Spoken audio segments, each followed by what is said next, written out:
warahmatullahi wabarakatuh. Bismillahirrohmanirrohim. Apa kabar anak-anak kelas 5 yang solih-solihah? Semoga tetap dalam keadaan sehat dan semangat. Hari ini kita berjumpa kembali dalam video pembelajaran tematik asyik dan menyenangkan. Sebelum pembelajaran kita mulai, Bu Guru mengingatkan untuk selalu menjaga protokol kesehatan, gunakan masker, mencuci tangan di air yang mengalir menggunakan sabun, dan tetap jaga jarak aman dimanapun berada. Tetap mengkonsumsi makanan bergizi seimbang dan jaga imun tubuh dengan selalu gembira. Anak-anak, pada pembelajaran hari ini kita akan melanjutkan tentang panas dan perpindahannya pada tema 6, subtema 3, pengaruh kalor pada kehidupan, pembelajaran 1 dan 2. Sebelum melanjutkan menyimak video pembelajaran ini, mari anak-anak berdoa dulu agar anak-anak diberikan kelancaran, kemudahan, dan kefahaman dalam mengikuti materi pembelajaran hari ini. Setelah itu, disiapkan dulu buku pelajarannya hari ini. Diharapkan setelah mempelajari materi pembelajaran hari ini, anak-anak dapat menerapkan konsep perpindahan kalor dalam kehidupan sehari-hari, meringkas teks penjelasan atau eksplanasi dari media cetak atau elektronik, dan memahami gambar cerita. Baik anak-anak, jika sudah siap, mari kita simak video pembelajaran berikut ini. Tema 6, subtema 1, pembelajaran 1 dan 2. Pengaruh kalor terhadap kehidupan. Di suatu sore, ibu sedang menyiapkan makan malam di dapur, dan Lani pun baru saja menyelesaikan pekerjaan rumahnya. Lani menghampiri ibunya di dapur untuk memberikan bantuan. "Wah, aroma masakannya wangi sekali, Bu. Ibu sedang memasak apa?" Ternyata ibu hari ini belajar memasak. Ibu belajar memasak dari televisi. Televisi merupakan salah satu media elektronik yang paling banyak ditonton masyarakat. Ada banyak informasi yang bisa diperoleh dari televisi, termasuk informasi tentang memasak ini. Lani membantu ibu mengambilkan spatula dari kayu untuk mengaduk sayuran yang sudah ibu masukkan ke dalam masakan tadi. Mengapa ibu tidak menggunakan sendok sayur yang terbuat dari logam untuk mengaduk sayuran dalam panci? Karena sendok sayur logam akan lebih mudah panas. Saat sendok logam itu mengenai kuah panas, panas dari kuah itu akan dialirkan melalui sendok logam itu, sehingga ia ikut panas. Itulah yang dinamakan konduksi. Masih ingatkah kamu mengenai perpindahan panas atau kalor dengan cara konduksi? Ya, perpindahan panas dengan cara ini memerlukan zat perantara yang membantunya mengalirkan panas dari sumber panas ke benda yang lain. Ingatlah bahwa panas mengalir dari tempat yang panas menuju ke tempat yang lebih dingin. Ada perantara panas yang dapat menghantarkan panas dengan baik, dan ada pula yang tidak. Di sekitar kita terdapat banyak benda dengan berbagai macam bahan. Pemilihan bahan didasarkan pada sifat yang dimiliki bahan tersebut. Misalnya, benda yang dapat menghantarkan panas dan benda yang tidak dapat menghantarkan panas. Ada benda yang mempunyai kemampuan menghantarkan panas dengan baik. Ada pula benda yang tidak dapat menghantarkan panas. Bahan yang dapat menghantarkan panas dengan baik disebut dengan konduktor. Bahan yang tidak dapat menghantarkan panas disebut dengan isolator. Sedangkan ada bahan yang sedikit dapat menghantarkan panas yang disebut dengan bahan semikonduktor.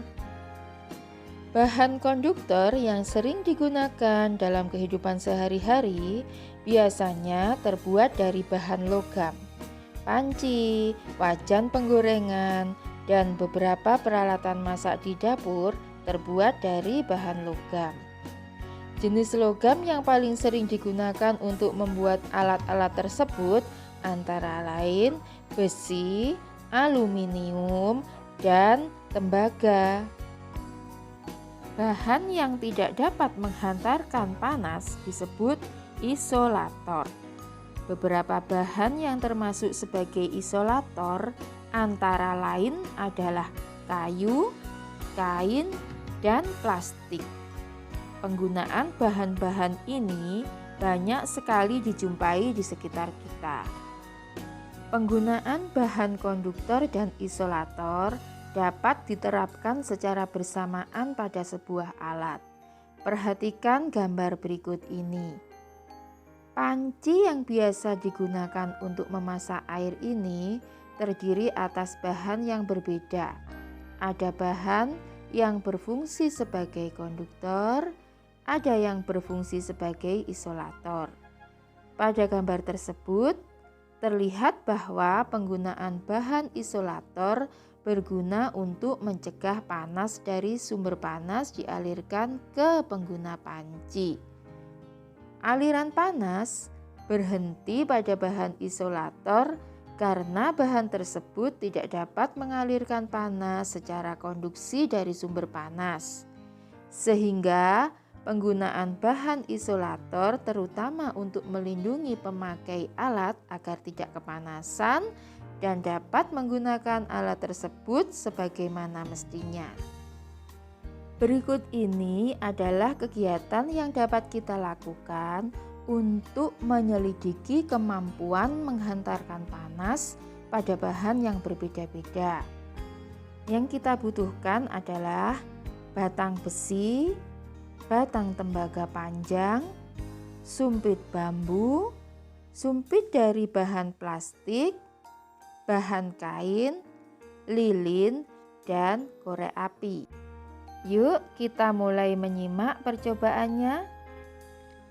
Sambil menyimak video pembelajaran ini, anak-anak bisa membuka buku siswa pada halaman 140 dan 141. Ternyata setelah kita memegang batang besi dan tembaga menggunakan sumpit yang terbuat dari bambu, tangan kita tidak terasa panas loh. Hal ini karena sumpit dari bambu adalah isolator, sehingga tidak dapat menghantarkan panas. Kita lanjutkan pada percobaan berikutnya.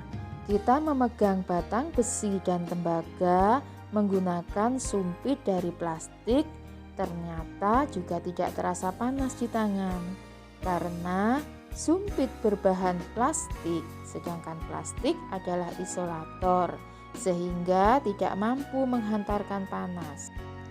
Selanjutnya, kita memegang batang besi dan tembaga menggunakan bahan kain. Ternyata di tangan juga tidak terasa panas. Hal ini karena kain merupakan isolator juga, sehingga tidak mampu menghantarkan panas. Dari percobaan kali ini, yang berfungsi sebagai konduktor adalah besi dan tembaga. Sedangkan bahan yang berfungsi sebagai isolator adalah kayu, kain, handuk, dan plastik.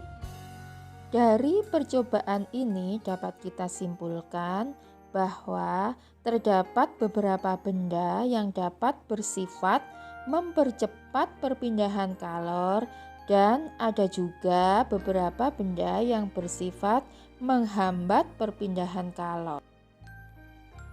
Kemampuan benda berbeda dalam penghantaran kalor. Benda yang dapat mempercepat perpindahan kalor disebut dengan konduktor, sedangkan benda yang menghambat perpindahan kalor disebut dengan isolator. Sifat benda yang berbeda ini dimanfaatkan manusia dalam kehidupan sehari-hari. Benda yang paling sering kita jumpai dalam kehidupan sehari-hari, misalnya termos. Hampir semua keluarga memiliki termos di rumahnya. Termos memang sering digunakan untuk menyimpan air panas agar tetap panas saat digunakan. Termos adalah sebuah benda yang biasanya berbentuk tabung seperti botol yang mempunyai dinding berlapis. Benda ini dirancang berbentuk seperti kaca dengan bahan mengkilap yang dapat menyimpan cairan agar tetap memiliki suhu seperti semula. Dengan dinding dalam termos yang dirancang seperti kaca, maka kalor yang terdapat pada air panas tersebut tidak bisa berpindah dengan cepat.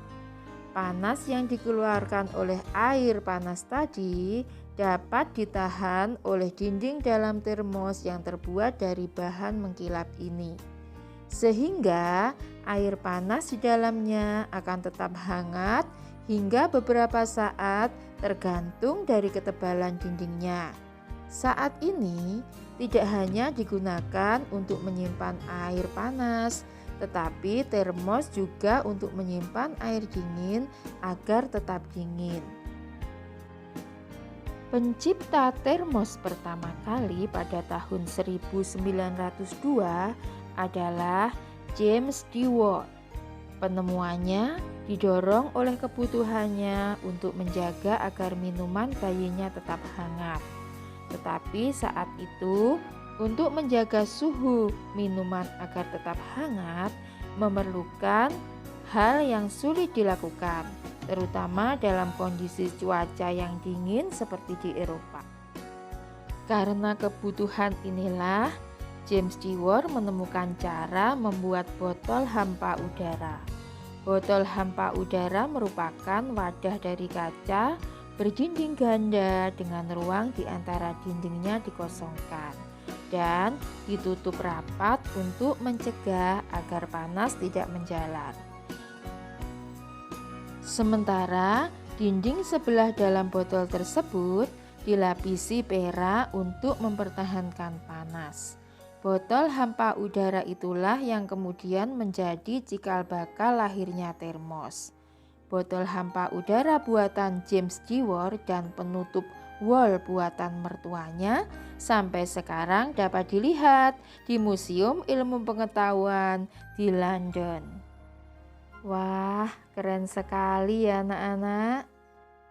Benda di sekitar kita yang menggunakan prinsip hampir sama dengan termos adalah jaket dan selimut. Siapa yang punya jaket dan selimut? Hayo, tadi pagi setelah bangun tidur selimutnya sudah pada dilipat apa belum nih? Anak yang rajin tidak akan pernah lupa untuk melipat selimutnya setelah bangun tidur. Selimut memerangkap udara. Udara adalah isolator sehingga tidak menghantarkan panas yang keluar dari tubuhmu. Dengan demikian, badanmu tetap terasa hangat. Setelah menyimak beberapa uraian tadi, tentunya anak-anak bisa menggambar sebuah termos, selimut, atau panci. Akan lebih menarik lagi jika gambarnya diberikan keterangan. Menggambar dengan menggunakan keterangan yang dibaca merupakan salah satu kegiatan menggambar cerita. Apakah gambar cerita itu? Gambar cerita adalah gambar yang menceritakan suatu adegan atau peristiwa. Fungsi gambar cerita antara lain untuk memperjelas alur atau isi cerita, memperjelas isi pesan dalam promosi suatu barang, menarik perhatian, menambah nilai artistik atau keindahan, dan sarana untuk mengungkapkan perasaan penggambarnya. Gambar cerita sering juga kita temukan dalam buku cerita, majalah, dan buku pelajaran. Poster dan brosur juga sering disertai gambar cerita agar menarik. Petunjuk cara penggunaan barang pun sering dilengkapi dengan gambar cerita untuk membantu pengguna menggunakannya. Nah, sekarang perhatikanlah gambar cerita berikut ini. Di manakah kamu biasanya menemukan gambar cerita tersebut? Kesan apa yang kamu rasakan pada saat mengamati gambar ilustrasi tersebut? Gambar yang pertama ini merupakan gambar cerita dari sebuah buku pelajaran. Kesan yang kita tangkap dari gambar cerita ini adalah menceritakan gambar seorang guru yang sedang berdiskusi dengan 6 siswanya tentang cita-cita mereka. Buku ini merupakan buku kegiatan belajar siswa. Untuk gambar cerita yang kedua adalah gambar cerita yang berasal dari majalah. Kesan yang kita tangkap dari gambar cerita ini adalah menceritakan gambar seorang anak yang menderita penyakit kanker ganas dan berjuang pantang menyerah. Sedangkan gambar yang ketiga adalah gambar cerita dari poster. Kesan yang kita tangkap dari gambar cerita ini adalah menceritakan tentang gambar seorang ibu yang sedang memberikan obat kepada anaknya agar berani minum obat supaya cepat sembuh. Selain dari ketiga contoh gambar cerita tersebut, di rumahmu masih banyak loh anak-anak beberapa gambar cerita yang menjelaskan cara penggunaan beberapa alat elektronik yang ada di rumahmu yang berhubungan dengan penggunaan konduktor dan isolator, misalnya setrika dan sebagainya. Nah, anak-anak, setelah menyimak video pembelajaran tadi, dapat kita simpulkan bahwa panas dapat berpindah tempat melalui proses konduksi, konveksi, dan radiasi. Ketiganya dimanfaatkan dalam kehidupan sehari-hari. Demikian anak-anak, pembelajaran kita hari ini telah selesai. Sampai jumpa pada video pembelajaran berikutnya. Sekian, terima kasih. Wassalamualaikum warahmatullahi wabarakatuh.